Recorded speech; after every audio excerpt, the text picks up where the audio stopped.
Hello అందరికీ welcome back to my channel. ఇవాల్టి recipe వచ్చేసి స్ట్రీట్ స్టైల్లో గోబీ ఫ్రైడ్ రైస్ని సింపుల్గా ఇంట్లోనే ఎలా ప్రిపేర్ చేసుకోవాలో ప్రాసెస్ ఏందో క్లియర్గా చూసే ముందు ఫస్ట్ టైం మన ఛానల్ని ఎవరైనా చూస్తున్నట్లయితేను ప్లీజ్ సబ్స్క్రైబ్ చేసుకోండి. ఇప్పుడు ఈ గోబీ రైస్ని ఎలా చేసుకోవాలో ప్రాసెస్ చూసేద్దాము. దీనికోసం ముందుగా 1 కప్పు బాస్మతి రైస్ని ఉడికించి తీసుకోవాలి. మీరు నార్మల్ రైస్తో కూడా చేసుకోవచ్చండి. నేను ఇక్కడ బాస్మతి రైస్ని యూజ్ చేస్తున్నాను. ఈ రైస్ని బాగా చల్లారనివ్వాలి. ఇప్పుడు ఒక మిక్సింగ్ బౌల్లోకి 200 గ్రామ్స్ వరకు కాలీఫ్లవర్ ముక్కల్ని తీసుకోవాలి. నేను వీడియో క్లిప్లో చూపించే విధంగా ఈ సైజులో కాలీఫ్లవర్ ముక్క ఉండేలాగా కట్ చేసి తీసుకోవాలి.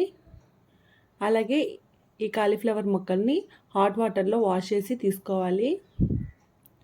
ఇప్పుడు ఇందులో టేస్ట్ తగ్గట్టు 1/2 table spoon salt, 1/2 table spoon మిరియాల పొడి, 1/2 టేబుల్ స్పూన్ జీలకర్ర పొడి, 1/2 టేబుల్ స్పూన్ పసుపు, 1/2 టేబుల్ స్పూన్ కారం, అలాగే 1 table spoon garam masala, 2 table స్పూన్లు లెమన్ని స్క్వీజ్ చేసి వేసుకోవాలి. అలాగే 1 టేబుల్ స్పూన్ అల్లం వెల్లుల్లి పేస్ట్ వేసుకొని ఈ మసాలా అంతా ఈ ముక్కలకు పట్టేలాగా బాగా కలుపుకోవాలి. ఇంకా ఇందులో మీరు ఫుడ్ కలర్ కూడా వేయించండి, నేనైతే యూజ్ చేయట్లేదు. అలాగే లెమన్కి బదులు పెరుగు కూడా యూజ్ చేయొచ్చు. ఇలా బాగా కలుపుకున్న తర్వాత ఇందులో 1/2 కప్పు వరకు మైదా, అలాగే 2 టేబుల్ స్పూన్లు కార్న్ఫ్లోర్ వేసుకొని వాటర్ ఏమీ యాడ్ చేయకుండా ఒకసారి బాగా మిక్స్ చేసుకోవాలి. ఇలా బాగా కలుపుకోవాలి.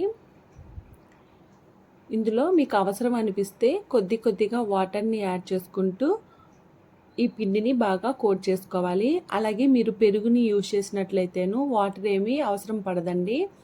ఇలా బాగా కలుపుకొని పక్కకు ఉంచేసుకొని స్టవ్ ఆన్ చేసుకొని కడాయి పెట్టుకొని డీప్ ఫ్రైకి సరిపడా ఆయిల్ని వేసుకొని ఆయిల్ వేడైన తర్వాత మనం ముందుగా కలిపి ఉంచుకున్న ఈ కాలీఫ్లవర్ ముక్కల్ని ఆయిల్లో వేసుకొని మంటని మీడియం ఫ్లేమ్లోకి అడ్జస్ట్ చేసుకొని వీటిల్ని డీప్ ఫ్రై చేసుకోవాలి. అలాగే మీరు మంటని లో ఫ్లేమ్లో పెట్టి డీప్ ఫ్రై చేసుకున్నట్లయితేను ఆయిల్ పీల్చేస్తుందండి. హై ఫ్లేమ్లో పెట్టి ఫ్రై చేసుకున్నట్లయితేను త్వరగా కలర్ చేంజ్ అయిపోతుంది, లోపల వరకు ఫ్రై అవ్వదు. దానికోసమే మంటని మీడియం ఫ్లేమ్లో ఉంచి ఫ్రై చేసుకోవాలి. ఇలా గోల్డెన్ బ్రౌన్ కలర్కి రాగానే వీటిల్ని పక్క తీసేసుకోవాలి. అదేవిధంగా రిమైనింగ్ కాలీఫ్లవర్ ముక్కలను కూడా ఆయిల్లో వేసుకొని ఫ్రై చేసుకోవాలి. ఇలా అన్నీ ఫ్రై చేసుకున్న తర్వాత ఇదే స్టవ్ మీద ఒక వెడల్పాటి కడాయిని పెట్టుకోవాలి. ఇందులో 1/2 కప్పు వరకు ఆయిల్ వేసుకోవాలి. ఆయిల్ వేడైన తర్వాత సన్నగా కట్ చేసుకున్న పచ్చిమిర్చి ముక్కలు, అలాగే 1 టేబుల్ స్పూను అల్లం వెల్లుల్లి పేస్ట్ వేసుకొని అల్లం వెల్లుల్లి పేస్ట్లో నుంచి పచ్చి వాసన పోయే వరకు ఫ్రై చేసుకోవాలి.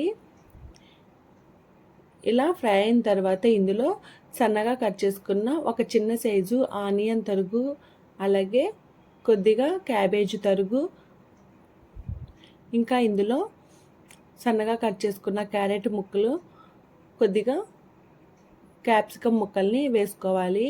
ఇంకా ఇందులో మీరు బీన్స్ కూడా వేసుకోవచ్చండి, నేనైతే వేయట్లేదు.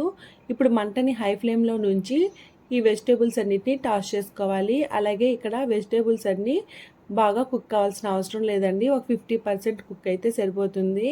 అలాగే ఈ ఫ్రైడ్ రైస్ని హై ఫ్లేమ్లో ఉంచి టాస్ చేసుకోవాలి. చైనీస్ ఫుడ్ ఎప్పుడు హై ఫ్లేమ్లోనే చేసుకోవాలండి.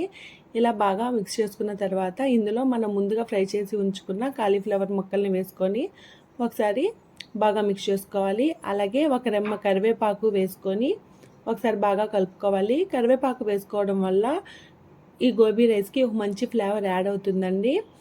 ఇప్పుడు ఇందులో మనం ముందుగా చల్లార్చి పెట్టుకున్న అన్నాన్ని యాడ్ చేసుకొని ఇందులో టేస్ట్కి తగ్గట్టు 1/2 table spoon salt, 1/2 table spoon కారం, 1/2 టేబుల్ స్పూన్ మిరియాల పొడి, 1 టేబుల్ స్పూన్ గరం మసాలా వేసుకొని ఒకసారి బాగా మిక్స్ చేసుకోవాలి.